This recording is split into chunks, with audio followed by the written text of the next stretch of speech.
Jackie Reed Robinson today here from Makeover Medicine. And today I have one of my dear friends with me, Natalie Inguinez. And unfortunately, we don't get to talk about fashion today. We're going to talk about something a little more serious. I know it's all over the news lately, people getting harmed and like a lot of assaults going on, like in the airports with the mask and all the crazy stuff going on. So, you know, my friend was assaulted in a parking lot here in Boca Raton. And I mean, that's the last place you'd probably think of an assault taking place, but it actually happened to her. So I'm going to let her start with kind of how this happened, and it wasn't even her involved in it. It was some guy that was road raging and then brought her into it when she's walking through a parking lot. What time of day was it? It was about 4:20 in the afternoon. It was a Saturday. It was Thanksgiving weekend. I had a nail appointment. And you were by yourself? I was by myself. So I had pulled into the parking lot, and I pulled into the normal aisle that I always pull in because I have a standing appointment on Saturday, every other Saturday, but normally I'm in the morning. On this particular Saturday, I had changed my appointment to the afternoon because I was only going in for a manicure because I had just recently, the week before, had surgery on my foot. Right. So I couldn't do a manicure, pedicure. I was just going for a manicure after being home and off my foot for a week. So now, when you parked and you're going into your appointment, where was this person that accosted you, that assaulted you? He was nowhere in sight. Came out of the blue, right? Yes. I had Tell us about that. Pulled down the aisle, and there's a car that was parked, and she had pulled out. She pulled out of her spot, and I pulled into the spot. And I got out of the car and I started to walk, and now I'm in a boot, so I'm walking very, very slow. How far are you away from your appointment? Half a football field, quarter of a probably football field? half a football field. Okay, 50 yeah. yards. Okay. And I noticed that the car that pulled out of their spot is at the end of the aisle at the stop sign where you're going to go right or left. And she had not moved, so she was sitting at the end. And then there was a car that was behind me when I was parking. Okay. And she is now behind that car. So she honked, just like a reminder beep, not aggressively. Move, you're texting on the phone, move. Right. Yeah. So the car still didn't move. So now I'm out of my car and I'm walking a little like wobbly. I'm in a boot. I'm very fresh from surgery. I have a screw in my foot. I'm looking at the ground because I've learned that if I'm on anything uneven, the slightest movement was gonna jar my foot, and it was very painful. So I'm looking down at the ground as I'm walking the whole time. I hear more honking, and I look up and I'm thinking, what is going on? That car still had not moved. She's at the end of the aisle. So as I'm walking, when I looked, I see this man come out of Publix going towards that vehicle. Okay, so she's waiting for him to come out of Publix, got you? Right, where she could have just sat in her spot, very content, waiting for him. So he's got two little bags, and he starts yelling at the car, honking behind her. Oh boy. And that's where it all goes crazy. Now, this is what drives me crazy, is because you weren't even anywhere involved in honking, doing anything. You're minding your own business, and this guy is starting his craziness. Right. He starts yelling at the car that's honking. Okay. And they're not honking aggressively. It's just like beep, beep, move, beep, beep. And she's signaling because I can see her with her hands. Now, I'm now walking beside that car because of where I was parked. And she's still just honking in a non-aggressive manner. Right now is viewer discretion advised. Let's just put it that way. And that also goes well, that viewer discretion advised. Anyhow, let's show them the video clip of what we have right at this point, and then we'll pick up, and then you can just go back into how this happened. So at this point, we'll show you the video.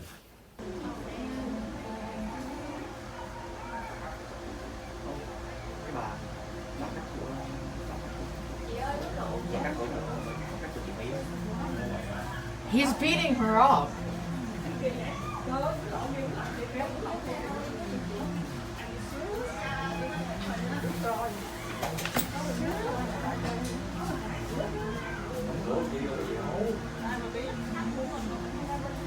Cách mình á, cách của chị á. Cách của mấy kìa. Cách của chị My á, cái mà mình ra nó lì đó. Đậu xe hay gì mà. Dân ở đây cũng lộn hiếm lắm. Dân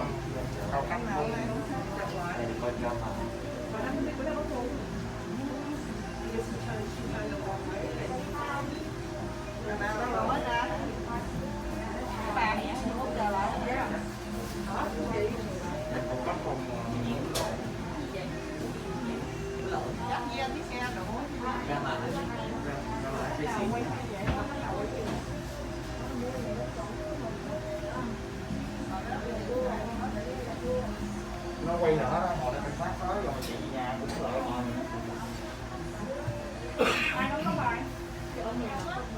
Đâu, ông bà đó bữa nào cái ông quay một ở quên bảo cái ông quay qua quên bảo rồi.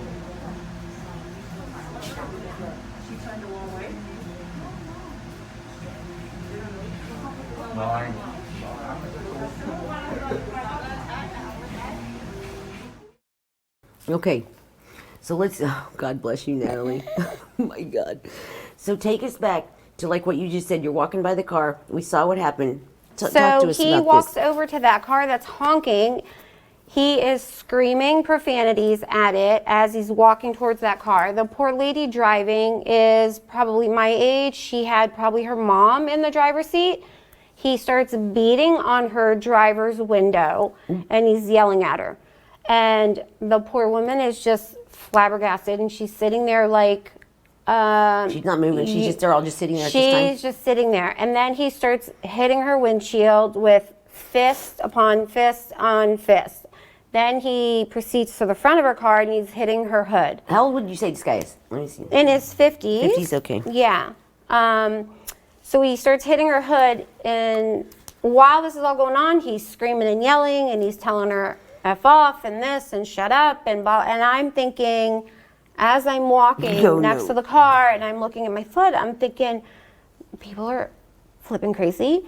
I don't know what is going on. So I'm still walking. So now he ends up walking around the car all the way, I guess, to get into the car he's supposed to be in while he's holding his 2 little bags of groceries, and he bumped into me because I'm looking at the ground, but I'm in between the parked cars and these 2 cars in the aisle.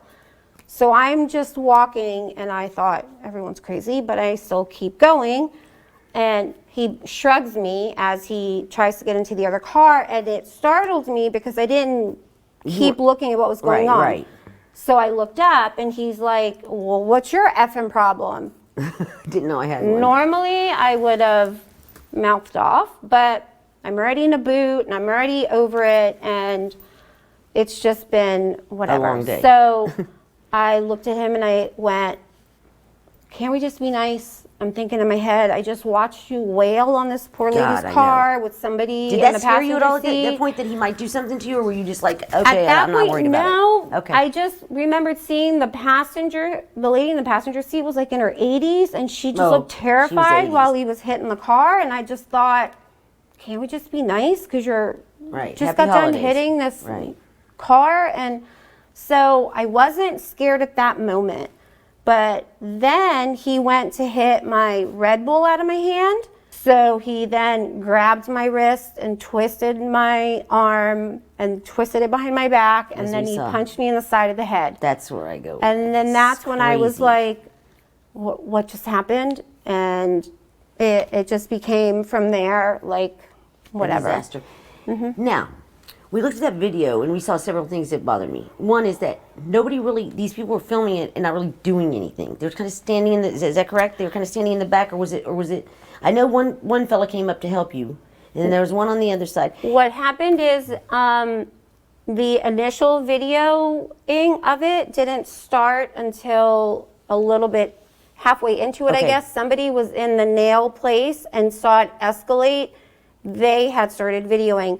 I heard people start screaming, call 911, call 911. When he was yelling at the other car, somebody had already started yelling at him to get away from the car. He's yelling at them. I mean, there was a lot of... It was confusing, yes. Back and forth. There was someone who came to their vehicle. That was a gentleman that you can see in the video. He just watched it happen. I know, I saw this guy. And then sat in the car and did nothing. If it wasn't for the man from the other side of the shopping center who came over and broke it all up, because It escalated after the first blow to the head. He kept going. He kept going because then he grabbed me by my hair and then he threw me up against the car and then he punched me again. And then he saw my foot and it went on. What did he do to tell us what he did to your foot? Like when all he the saw hurts that I was uneven and I couldn't really fight back at that point, he said, oh, wait, are you injured? Let's see if we can fix the injury. And he stomped on my foot. Right. And then I screamed, and you can hear the scream in the video. Now, I lost it at that point. And did you get a punch in on him at least? Did you I did get one punch after the initial, which is not on the video, but I did, because after he hit me, I just, in my head, I heard my dad say, you never hit anyone, but if someone hits you, you better hit them 10 times as hard. Right. And I punched him in the face after he hit me. And I said, did you just hit a girl? I don't understand your problem. And then that's when the fight escalated. Yeah. Natalie, I have a couple questions for you before we go on to this next part. Tell me about, like, you know, physically, what are your injuries still? And emotionally, like, have you had, like, post-traumatic stress from it? Like, do you dream about it? Do you think about it? Because I have actually thought about it. Every time I get out of a parking lot now, I'm looking around going, oh, my God. I am kind of a mess. I don't like to admit I'm a mess, but I guess I am. Him stepping on my foot when I was just freshly out of surgery and having a screw in my foot, he shifted the screw in my foot. We had to watch it closely, so I had to have an unnecessary surgery and have the screw removed. I'm not sleeping, I guess. I didn't realize how badly it was, but I'm not sleeping. And I didn't think that I was thinking about it, but I guess I am thinking about it when I'm trying to sleep, and it's hard to sleep. I now have this constant tinnitus, I guess, due to post-concussive issues that I cannot get to go away. So your ears are ringing. This side of my head is. Yeah, so that's been an ongoing issue. So what's so aggravating is that this guy is not in jail right now. And I mean, that's like, he could have killed you easily. Did you ever think at one point that he might kill you? Or I did at one you point think when that? he slammed me up against the car, because it wasn't just the punch to the head, it was the grabbing me by the back of my hair and throwing me against the car and then That's hitting scary me. to watch. That was scary. when I thought, okay, am I gonna like completely lose it by him throwing me against the car? Did and you hitting think my surely head? someone's going to come help me? Okay, good. I thought, yeah. You thought. But it seemed like it went on a lot longer than yeah. It seemed like it went on long. I mean, it did. Yeah, because there's a lot of it that the beginning of it is not on right video on. That's what itself, I was saying. You but only see that part of it, and it's long as it is. So now, where is this person today? He lives in California. At the end of it, they had him restrained in the sister-in-law's who was driving. Yep.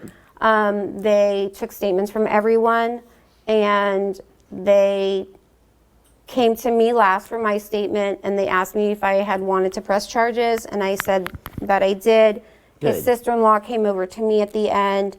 She introduced herself and said that she was very sorry, that was her brother-in-law. She had not seen him in a couple years, and he was here visiting from California, and he was here probably 3 days at that point, and she did not know what came over him. But as they were taking him away in the police car, she told him that he was no longer welcome at her home or around her family. I'm so sorry that you really had to go through that. And I'm sorry, you know, about all the things that it causes. But I know that you're a strong person, and I think that I appreciate you telling people, because I think it's important to know, because like you said, just the other day I saw on the Today Show that there's been 3,000 incidents this last month about people violence and, you know, assaulting people. But people are crazy. You know that. So we know that. So I think that we really do have to be certainly aware of what's going on around us these days, because, I mean, it could happen to anybody, and I'm just saying, who would have thought? Who would have ever thought that you, in a Boca Raton, in a nice place, that upset coming out of Publix? right, with 2 bags, and he's screaming. I mean, it just is beyond me, but it does happen, people. So, okay, so this is where we have an expert, you know, coming in to talk, you know, self-defense, martial arts. Because those are the things that I don't ever know what to do at that point. Like, do you kid, you know, what to do? Right. You know, I don't ever know what to do. Or, like, I always think I'm going to be big and strong, but that's usually Right. not the case. People are afraid, you know. Okay, today I have with me, I'm lucky enough to have with me Gerard Bonaparte from Millennium Martial Arts in Boca Raton, Florida. And he is a 7th degree Grandmaster in Taekwondo. And he's going to show us some moves that can help us escape people and show us maybe what happened in the parking lot. It's really actually beneficial because I've been trying it and I think it's so cool. And he offers these classes, self-defense classes in Boca Raton. And he's a great guy and I really appreciate you being here today. Thank you for thank coming you. here to show us this. And Natalie, you go for it, you get him. Okay, so Natalie, the scenario that you were in, someone came up to you, you had a can in your hand of Red Bull, and they knocked it out of your hand, and then they grabbed your hand. And when they grabbed your hand, then they put it behind your back. Correct. Well, as soon as the person would come up, grab your hand, what you would do is what's called a reverse grab. So you grab me, and what you would do is come around, reverse grab, and what you would do is you would push the hand down. Okay. After that, because you were isolated, you were in a boot. You had just had surgery. You can't move very well. Right. So what you need to do now is do an attack, because this person's being very aggressive and they are attacking you. They're assaulting you. Right. So you cannot move. You're very restricted. So now you have to take control of the situation, not just escape the hold, but now you have to attack as well. You're forced into it. Okay, so what you would do is, person grabs you, you're going to grab me here, you're going to reverse the attack, pull down and twist, strike to the eye. So what you want to do is strike to the eye first, okay, take the vision away, come back and then strike to the nose. Okay. Okay, so I want you to do that to me. Ready? Sure. Okay, I'm going to grab you. Reverse the hold, strike to the eye immediately, And then pull your hand back Oh, after pull you it back. strike. Yeah, and then strike to the Yeah, chin. okay. Or strike to the nose. Okay. All right, so Got let's it. do that again. So I'm going to grab here, reverse the hold, strike to the eye, that And then- blinds me, and then go to the nose Okay. right after that, because you can't move. You really want to get the person, you're going to take, which one was your bad foot? This one. That one? You're going to take that knee and drive it up into the groin area. Okay. Okay, so what you're going to do is you're going to You take mean a I didn't knock small. him down doing when my head goes back, what it does, watch from here. Once you grab, twist, go to the eye. That blinds me. Then you go to the nose. My head snaps back. My groin comes forward, Right. exposing my groin area. That's when you small step forward with your good leg, Okay. balance on it, and knee strike up and under into the groin area. So go ahead, Okay. go up and under. Okay. Into the groin area. Oh boy, I have to Okay, fall. so what you want to do, see, a lot of women, they don't want to do this because they think, it's kind of gross going to the No. eye, oh my God. No, I don't give a shit. Well, what you want to do, you have to take control of the situation. If Right. I'm being very aggressive, Right. and I grab you, Right. that means right there I assaulted you, so Right. now you have to take matters in your own hands. So Right. you And- grab, strike, And and step forward. strike, and then finally push me away. Push my Oh, shoulder, and both then hands. push. Push me off balance. Push my Oh. shoulders away, and then you move as fast as you possibly can away from the situation. Yeah, hobble away, do what you can. Hopefully by this time, what you told me that there were other people standing around at the time. There were. Hopefully those people will get involved. In today's world, very, very tough. People don't want to get involved. They would rather videotape. There They was have to stop someone- doing that. yeah. Get involved. Yeah. Okay? Especially when you see an elderly person being attacked, a child, someone who's disabled, you have to get involved. So now there's another scenario of like, what if, when the incident began, you said that you were walking on your way up and you heard a noise, correct? I heard him banging on the car. arguing. Okay, so as soon as you hear that, the main thing is get as far away from that as possible. Don't keep walking toward that. That's number one. Because you know something's wrong, correct? You could feel it. Correct. I thought I was walking away because it was behind me. Behind kind you, of. that was okay. And then he came up from behind you and brushed you. Right. Well, he came in between the two vehicles. By then, I had already walked up, and that's when he bumped And into that's when he me bumped into because you. he needed to get into the vehicle that was up ahead. Okay. I didn't know that And at that's that time. And that's when he turned around and Mm-hmm. began to verbally assault you and then finally physically assaulted you. Right. Okay, so at that point, then what we did in that scenario based would be the proper thing to do. You have to take charge. You were isolated because you were wearing a boot. Right. The big thing is that you holler and you scream for somebody to step in. Somebody needs to step in. You get other people involved because there were other people around. Say, stop videotaping, get over here and get this guy away from me. You need to start doing that as well. So you have to use your voice for commands. Get away from me. Stop doing what you're doing. Strike, no, Right. no. Hit to the groin, push away, stay away from me. Right. Somebody get involved. You get other people involved in the scenario because it was a crowded area at the time. So you need to do that. That's another thing you have to do is use your voice as well. Right. So as you're striking, you don't just start striking, you start yelling, get away from me, get off me, stay away, and you push. Right. So verbal commands are very, very important as well. Got it. Good? Okay. I think so. All I right. hope. Well, hopefully these are a couple of tools that you now have in your little toolkit that you can use maybe someday if you have to. But the first thing is use your head, use your mind, okay? Don't get into the situation. You notice there's something loud going on, you go the other way, get as far away from that noise as possible. That's number one. Especially if you're injured, you're on crutches, you have limited mobility. You have to do these things. You have to be aware of the surroundings, what's going on. Yes, you were focused on your boot and stepping just right. At the same time, what is going on there? Where's that noise coming from? Where's the danger? Always be aware of that. Right. Okay? So, was that not the best ever demonstration that you've seen? I thought that was so very helpful, and it was great to see Natalie actually do what happened to her, like she reenacted it. And I just thought that was incredible. So a big thank you for Natalie for coming here today to explain all this to us, and for Gerard from Millennial Martial Arts in Boca Raton. I learned a lot from it, and I hope you all did too. Stay tuned. Makeover Medicine, Jackie Beard Robinson.